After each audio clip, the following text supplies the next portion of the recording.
예, 월요일 묵상의 시간입니다. 재방송을 볼 때는 긴장하지 않고 여유로운 것처럼 살게 하시는 하나님. 재방송을 볼 때는 긴장하지 않고 여유로운 것처럼 살게 하시는 하나님. 자, 이런 제목으로 또 이번 주간 말씀 묵상 시작하겠습니다.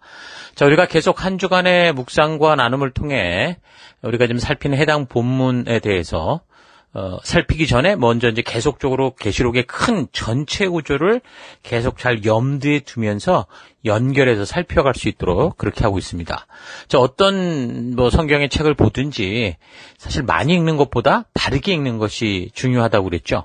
그러니까 바르게 방향을 잡고 온전한 의도를 알고 읽으면 정말 많이 읽는 게 좋죠. 근데 대부분 그냥 많이 읽으면 알 수 있을 거라고 생각을 하는데 성경은 의외로 그렇지는 않습니다. 왜냐하면 성경은 우리가 아는 것처럼 그 내용이 이 시간의 순서를 따라 이렇게 바르게 정렬되어 있는 게 아니라 섞여 있기 때문에 그렇죠. 자, 그래서 우리는 한 권 한 권을 읽기 전에 먼저 그 책이 언제 어디서 어떻게 왜 적혔는지, 무엇을 말하고 있는지, 무엇을 말하고자 하는지, 또 누구에게 또 어떤 시대를 배경으로 그렇게 적고 있는지 이런 부분들을 먼저 알고 읽어야 된다고 그랬습니다.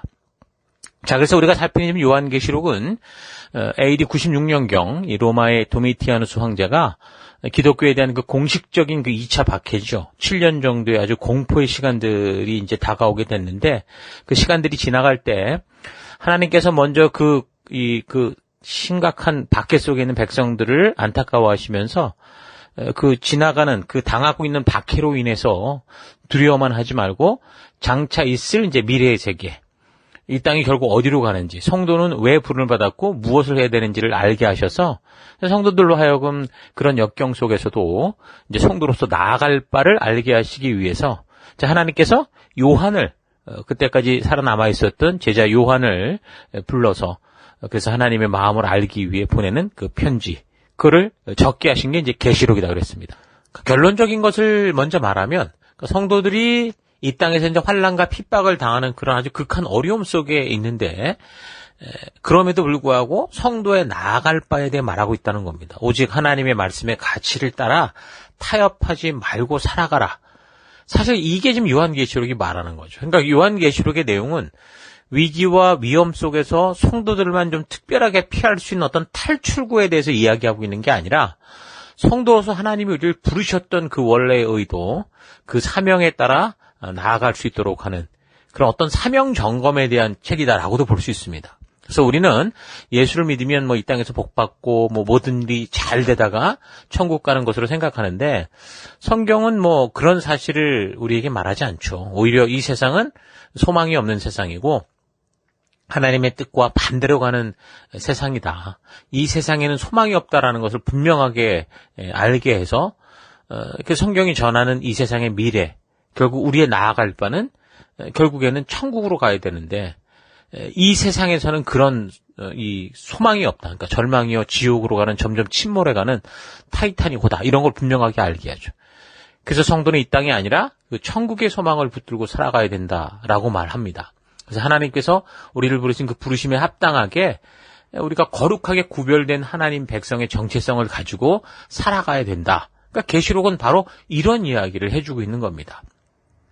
자, 그래서 계시록에는 크게 이제 세 가지 내용이 있다고 했는데 요한이 본 것, 그리고 이제 현재 있는 일과 그리고 장래에 있을 일. 그래서 총 22장의 내용을 이렇게 이제 세 가지로 분류를 하는 것은 계시록 1장 19절에 그렇게 이제 얘기를 하고 있기 때문에 우리가 이걸 알 수 있었습니다. 그래서 그 내용을 좀 살펴보면 4장부터 이제 바로 어떤 미래에 대한 이야기들을 막 하는 게 아니라 사도 요한이 지금 두려워하는 백성들에게 격려하고 또 참 소망을 주도록 하기 위해서 하나님의 부르심을 받고 하늘에 올라가게 되는 것부터 시작을 합니다. 그래서 그곳에서 그가 이제 그 천상에서 보게 되는 그 장면을 말하는 것이 이제 4장, 5장의 말씀이었고, 그리고 이제 6장부터 드디어 이제 미래에 벌어질 일들에 대한 것을 본격적으로 보게 되는데 이제 그런 이야기를 시작하게 됩니다. 6장부터.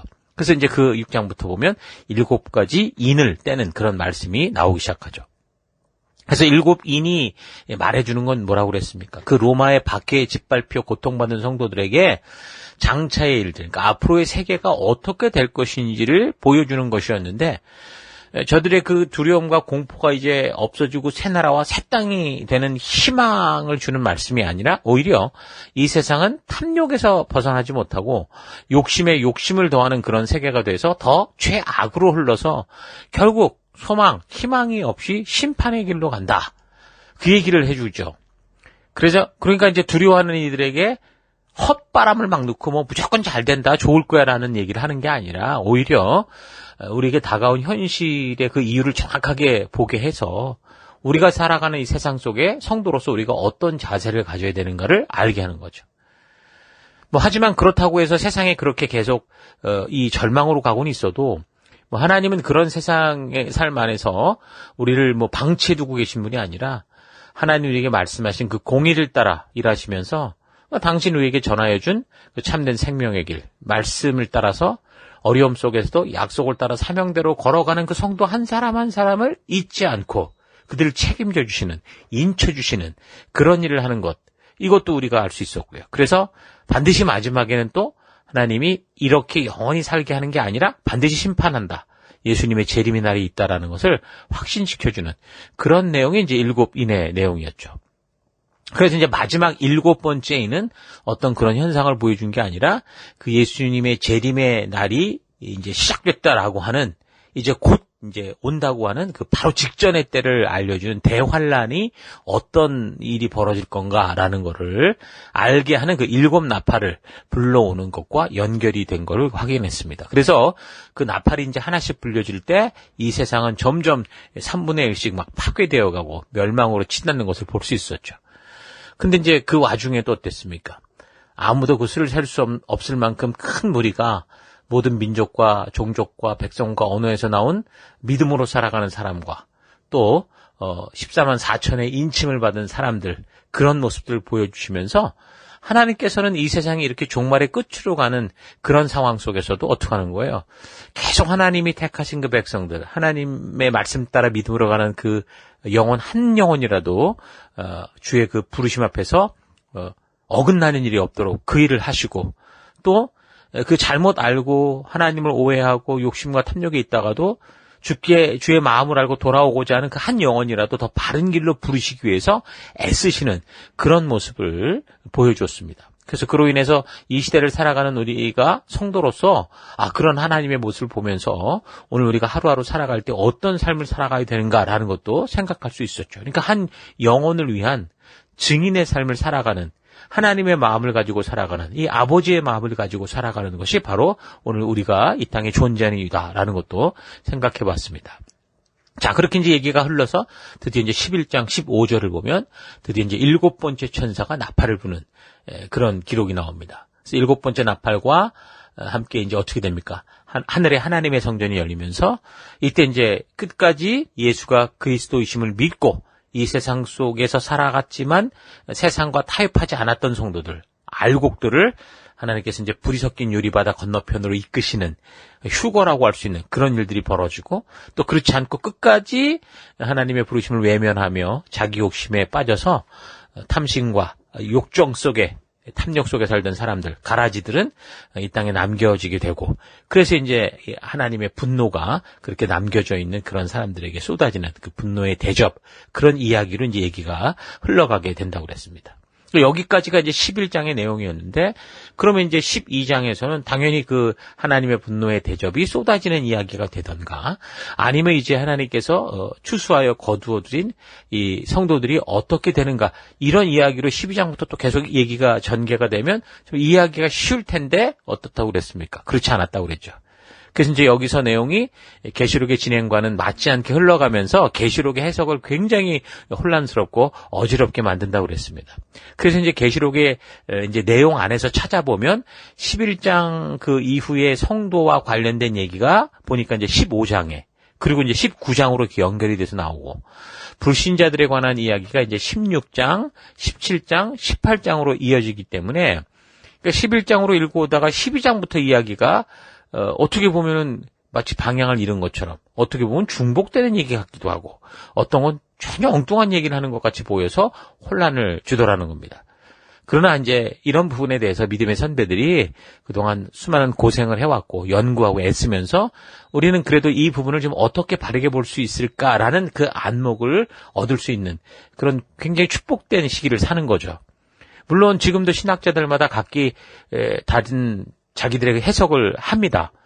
근데 어쨌든 가장 근본적인 해석의 차이는 이 계시록의 이야기를 우리가 지금 읽어오는 이 이야기를 어떤 시간적인 순서에 따라 벌어지는 그런 일로 보느냐 아니면 그냥 이 세상의 삶을 보여주는 어떤 상징일 뿐이냐 이 어떤 안목을 갖느냐에 따라서 해석이 완전히 달라지거든요.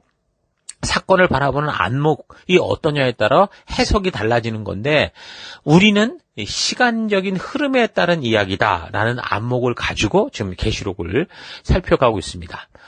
그래서 우리가 지금 성경을 연대기적으로 이제 우리가 살피고 있고 또한 이 계시록이 그 당시 로마의 박해를 두려워하는 백성들에게 위로가 되고 참 소망이 되도록 보낸 편지다라는 아까 처음에 말했던 우리 그런 이 배경을 아는 것을 전제로 놓고 그리고 이제 우리가 성경을 읽어갈 때 가능하면 무리하게 막 억지로 해석하지 않고 우리가 편지를 읽듯이 읽어가면서 자연스럽게 이해해 가려는 그런 자세로 살펴보는 그런 관점으로 볼 때 이 계시록의 이 부분 12장, 13장, 14장의 경우는 계시록의 전체적인 윤곽에 대해서 이게 어떤 부분인가를 짐작하게 하는 부분이다라는 걸 알 수 있습니다. 그러니까 큰 역사적인 큰 흐름을 보게 하는 그런 부분이라는 거죠. 그래서 지난번 요한계시록 전체 이 스토리라인들을 우리가 자꾸 살피면서 얘기했을 때 12장, 13장, 14장은 하나님께서 역사 속에서 읽어오신 전체적인 구속사역에 대한 이야기들을 우리에게 들려준다라고 했죠.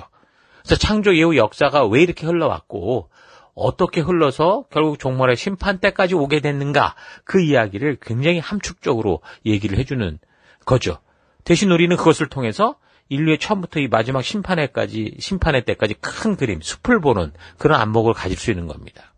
근데 이제 계시록을 이 부분을 바르게 이해하기 위해서 이렇게 보는 눈을 가지려면 결국 우리가 기본적으로 성경의 어떤 기본을 가지고 있어야 되는데 그 기본이 뭐라고 그랬습니까? 그러니까 구약의 역사, 구약 성경을 제대로 읽어서 그 전체적인 내용들을 이게 하나님의 창조로부터 지금까지 흘러오는 내용들을 잘 알고 있어야 된다는 거였죠. 그래서 하나님이 이 땅을 창조하시는 때로부터 어떤 일이 벌어지면서 결국 지금 여기까지 이르렀고 또 요한계시록에 이런 상황이 되어 결국 말세의 심판의 때까지 이 이야기가 흘러갔는가 이런 흐름에 대해서 그래서 결국 하나님께서 어떻게 하실 것이라는 이런 흐름, 이 역사적인 흐름을 알아야 우리가 이제 이런 계시록을 읽어갈 때도 잘못된 상상으로 빠지지 않고 다른 묵상의 길을 찾아서 하나님의 의도, 하나님의 뜻을 알 수 있게 되는 겁니다. 자, 그래서 이제 12장, 13장, 14장은 이제 살피겠지만 하늘에서 있었던 그 영적인 전쟁의 시작으로부터 해서 이제 마지막 나팔을 부는 시기와 일곱 대접의 사건까지의 그 전체 역사를 언급한다고 볼 수 있습니다. 자, 그래서 이제 12장은 영적인 세계에서의 싸움이 어떻게 시작이 됐고 또 어떻게 지상에 살아가는 우리 인간들 육적인 세계까지 이런 일들이 이렇게 벌어지고 있는가. 그 이제 이유들을 알게 해주고 13장은 그래서 하늘에서 패배해서 내쫓긴 이 사탄이 이 땅 위에 살고 있는 현실 세계의 그 인간의 역사에 어떻게 개입을 하게 되고 세상 권세자들과 함께 성도들을 어떻게 박해하는가 어떤 식으로 이 세상을 핍박하고 하나님의 뜻을 거스리려고 하는가라는 것을 보여주고 그리고 14장은 그런 영적인 전쟁에서 끝까지 이긴 사람들의 그 결과 그리고 이제 우리가 살피는 이 일곱 대적과 관련한 하나님의 심판이 어떨 것인가 이런 얘기를 해주는 거죠. 그러니까 이제 12장, 13장, 14장은 하나님이 택한 백성들의 시작과 구속의 역사 그 전체 과정 속에서 사탄이 하나님의 백성들을 어떻게 해서든 파괴하려고 하는 것들을 보여주면서 결국 마지막에는 끝까지 믿음을 지킨 교회와 성도가 승리하게 될 인류 역사의 전체적인 흐름을 아주 집약적으로 압축해서 보여주고 있는 겁니다. 우리가 아무리 긴박하고 뭐 아슬아슬한 그 영화를 본다고 해도 이미 본 것을 다시 보면 재방송을 보면 어떻습니까? 비록 정말 아슬아슬한 이야기가 전개된다고 하더라도 그 끝이 어떤지를 아니까 더 안심되고 좀 편안한 마음으로 볼 수 있는 것처럼 성도들도 이 사실을 바르게 이해한다면 그러니까 지금 하나님이 말씀해 주신 이 말세의 일들, 이 종말의 일들을 우리가 이 전체적인 역사를 바르게 이해한다면 아무리 이 땅에서 긴급하고 급작스러운 그런 일들이 막 눈앞에 벌어진다고 해도 우리는 결국 여유롭게 준비된 마음으로 그런 일들로 인해 방황하지 않고 당황하지 않고 또 방황하지 않고 그래도 우리가 길을 잃지 않고 바른 믿음의 길을 끝까지 나아갈 수 있는 겁니다. 아무리 우리 눈앞에 어떤 일이 벌어져도 그 일의 결과는 어떻다라는 거, 결국 이 세상의 끝은 어떻다라는 걸 우리가 알고 있으니까 두려워할 일이 아니라는 거죠. 그러니까 여기 12장, 13장, 14장의 부분은 편지를 받는 성도들의 입장에서 볼 때 또한 지금도 예수를 믿는 우리 이 성도들에게 예수님을 믿는데 왜 이런 우리의 삶 속에서 박해가 생기고 어려운 일들이 생기는가, 그 이유들을 영적인 하늘에서의 그 전쟁으로부터 시작해서 인류 전체 역사를 통해 분명하게 어떻게 벌어지고 있는가라는 걸 알게 해서 바르게 이 땅에서의 삶을 살아가는 그런 성도로서의 준비된 자로, 그래서 이 땅에서 벌어지는 다급하고 급변하는 그런 일 하나하나에 요동하지 않고 담대히 주어진 믿음의 길을 걸을 수 있도록 하는 겁니다. 자, 그래서 하나님이 어떻게 그 백성들을 보호하시는지를 알게 해서 결국 성도는 이런 영적인 싸움에서 어떤 준비와 각오를 가지고 지금 내가 살아가는 이 시대, 이 땅에서 살아가야 되는가, 어디로 나아가야 되는가, 어떤 길을 따라가야 되는가라는 것을 분명하게 알게 하는 겁니다. 자, 오늘 12장, 13장, 14장에 대한 전체적인 개요를 좀 설명을 했는데 성도들의 이제 이런 결과를 좀 잘 기억을 하시고 여러분 각자가 살아가는 삶의 터 곳곳에서 두려워 떠는 이 패배자와 같은 그런 인생이 아니라 이미 승리한 백성답게, 이 승리의 끝을 아는 백성답게 살아가는 여러분과 제가 될 수 있기를 바랍니다. 자, 오늘 하루 나는 하나님께서 성경을 통해 우리가 살아가는 이런 하루하루에 대해 역사의 처음부터 이 최후 마지막 날의 승리의 결과까지 미리 말씀해 주시고 알게 하셔서 어떤 두려운 하루하루를 만나도 두려울 수는 있지만 실패에 머물지 않고 또다시 일어서서 믿음으로 사명의 길을 걷게 하시고자 하는 이 하나님의 마음을 바르게 만났나? 좀 깊이 생각해 볼 수 있기를 바랍니다. 2020년 한 해 동안 이 코로나 바이러스로 완전히 멈춰버린 세상처럼 됐다가 2021년 올해 초에 이제 다시 또 백신도 개발이 되고 그래서 좀 이 바이러스를 잘 극복하고 이기는 것처럼 여러 나라들이 이제 일상으로 돌아가다가 이 변이 바이러스가 등장하면서 또다시 온 세상이 어려움 속에 빠지고 그걸 극복하는 지금 과정 중에 있는데 이 세상에 이렇게 어떤 일이 벌어지든지 결국 이 세계는 이미 하나님께서 이 땅이 어떻게 살아가게 될 것이라고 말씀해 주신 대로 계속 흘러가고 있다라는 거죠. 그래서 욕심과 탐욕으로 결국에는 무너지는 세계로 갈 겁니다. 이런 위기를 극복해 가는 것 같으나 결과적으로는 이미 바닥에 구멍이 난 타이타닉호 같다라는 거 우리가 잘 기억해야 되죠. 이미 이 백신을 보급하는 그런 이런 상황에 있어서도 지금 우리가 봤던 것처럼 부자 나라와 가난한 나라가 전혀 다른 접종률을 보이면서 세계적으로 이제 빈부격차를 아주 실감하게 되죠. 지금 G20 나라의 지도자들이 모여서 여러 가지 의견들을 내놓고 함께 극복할 방법을 찾고 있다고는 하지만 그것은 평화로운 시기일 때뿐이고 이제 계시록을 통해 알듯이 결국 온 세계는 자신들의 이익, 욕심, 탐욕을 따라 흘러가게 됩니다. 그러니까 오늘의 동지가 영원한 동지가 아니라 우리에게 필요가 없으면 언제라도 적이 될 수 있는 그런 게 이 세상에 살아가는 그런 하나님이 없는 이 세상 속의 삶의 방법이라는 거죠. 그래서 성도인 우리는 이 땅과 부유한 나라와 정부 이런 데 소망을 두지 말고 한 나라를 살아가는 백성으로서 우리에게 주어진 책임과 의무를 다하고 또 하나님이 주신 하나님 나라의 법도와 규례 속에 담긴 하나님 나라의 가치를 우리가 속해서 살아가는 사회 속에, 국가 속에 힘써 심어가는 그런 삶, 그러니까 말씀 따라 믿음 따라 빛과 소금 된 사명, 누룩의 사명을 바르고 온전히 감당하는 그런 삶을 살아가야 된다라는 거 여러분 절대 잊지 말아야 됩니다. 우리가 이 땅에서 열심히 살아가는 것은 이 땅에 뭔가 터를 쌓기 위함이 아니라 하늘의 이 보화를 쌓기 위함이라는 거. 그래서 우리가 이 땅을 살아가며 우리의 그릇을 정하고 그 그릇에 차고 넘치게 해주신 하나님의 은혜가 있을 땐 항상 낮은 곳으로 흘리고 고아와 가난한 자와 객과 또 이 병든 자들을 함께 돌보고 책임지는 그런 삶을 살아가야 되는 겁니다. 우리는 이미 성경을 통해 이 세상이 어떻게 흘러가게 될 것인지 다 알고 그걸 배운 성도로서 이 세상에서 벌어지는 일들을 볼 때 마치 재방송되는 영화를 또 보는 것처럼 이 세상에 흘러가며 추구하는 것들이 무엇인가를 우리가 바르게 알아서 아무리 겉에선 천사같이 보여도 결국에는 여기가 어디로 간다라는 걸 우리가 잊지 말고 우리가 이 땅을 살아가는 동안 천국 백성으로 살아가면서 이 열방 백성들이 그런 지옥의 길을 떠나서 생명의 주께로 나오게 하는 그런 길을 보여주는, 길을 닦고 길을 보여주는 그런 삶을 살아갈 수 있기를 바랍니다. 왕같은 제사장이여 거룩한 나라여 하나님의 소유된 백성답게 우리가 이 땅에서 어떤 기술과 직업을 가지고 어떤 삶의 현장에서 살아가게 되더라도 부름받은 소명자의 삶을 살아내는 우리가 되십시다. 이 세상이 걷는 길의 끝이 어디로 가는지를 바르게 알아서 주님 다시 오실 때까지 생명과 진리의 길을 믿음으로 힘써 가는 여러분 될 수 있기를 주의 이름으로 축원합니다. 오늘 하루도 힘내십시오. 잠시 기도하겠습니다.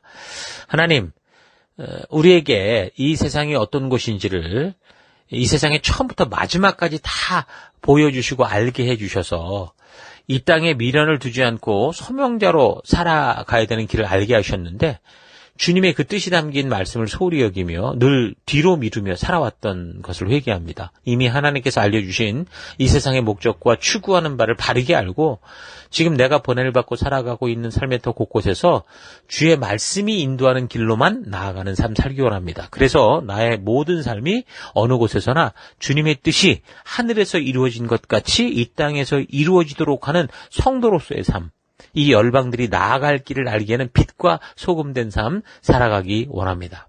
사탄이 점령한 이 세상의 문화에 유혹되지 않고 기꺼이 담대히 싸워 다니엘과 같이 그 문화를 주도하며 우리 하나님의 뜻대로 이끌 수 있는 용기 있는 믿음의 삶 살아가는 내가 되기 원합니다. 하나님, 이 세상에서 벌어지는 모든 일들의 끝이 어떻다라는 것을 성경에 분명히 우리에게 알려주셨기에 우리가 마치 재방송을 보는 그런 마음을 가지고 이 세상을 분별하며 오늘 하루도 그런 분별력을 가지고 승리한 길로 이끄시고 인도하실 것을 감사드리고 예수님 이름으로 기도했습니다. 아멘.